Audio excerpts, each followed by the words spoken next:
Hello সবাই, আজকে আমি আইসক্রিমের কাঠির মধ্যে পেন্টিং করব। তার জন্য সবগুলো আইসক্রিমের কাঠিকে উঁচু নিচু করে সাজিয়ে নিলাম।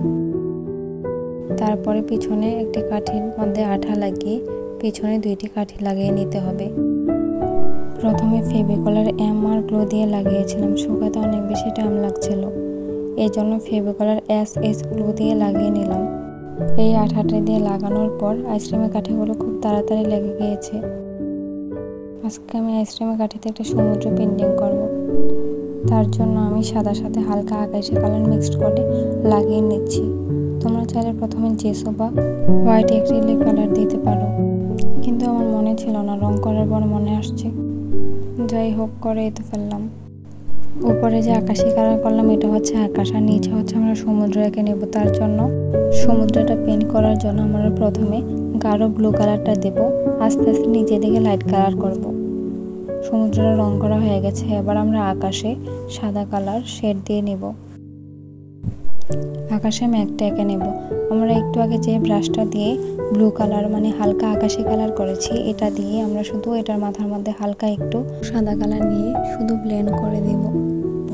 তারপর সমুদ্র ঢেউ আঁকার জন্য একটু বেশি করে হোয়াইট কালার নেব, নিয়ে মানে আঁকা বাঁকা ঢেউ যেমন হয় এমন দিয়ে দেব।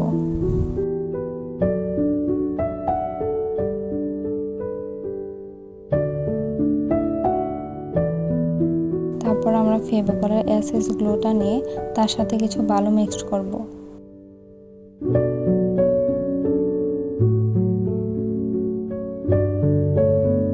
তোমরা একটু দেখে বুঝে নিও বালু ও আঠার মিশ্রণটা কতটা ঘনত্বে এসেছে।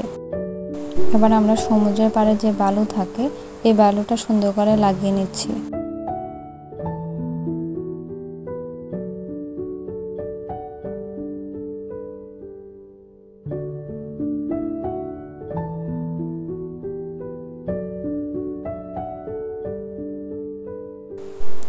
আমরা যে সমুদ্রে ঢেউ এঁকেছিলাম তার নিচে শুধু হালকা আকাশি কালারটা লাগিয়ে নেব।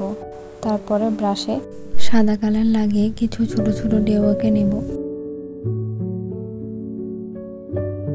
এখন সমুদ্রের পাড়ে আমরা যে বালু দিয়েছিলাম এই বালুটা শুকানোর আগে তার মধ্যে কিছু শামুক লাগিয়ে নেব। আমরা যে সমুদ্রে বালুটা লাগিয়েছি বালুটার উপরের দিকে সাদা কালার দিয়ে কিছু সমুদ্রের ঢেউ এঁকে নিতে হবে।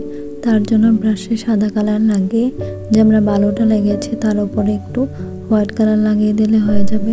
সমুদ্রে ঢেউ আঁকার ভিডিও ক্লিপটা ডিলিট হয়ে গেছে, এই জন্য তোমাদের দেখাতে পারছি না। এবার আমরা উপরে কিছু ছোট ছোট নারকেল পাতা এঁকে নেব। পাতাগুলো আকাশের সমুদ্রে পেন্টিং করা কমপ্লিট হয়ে গেছে।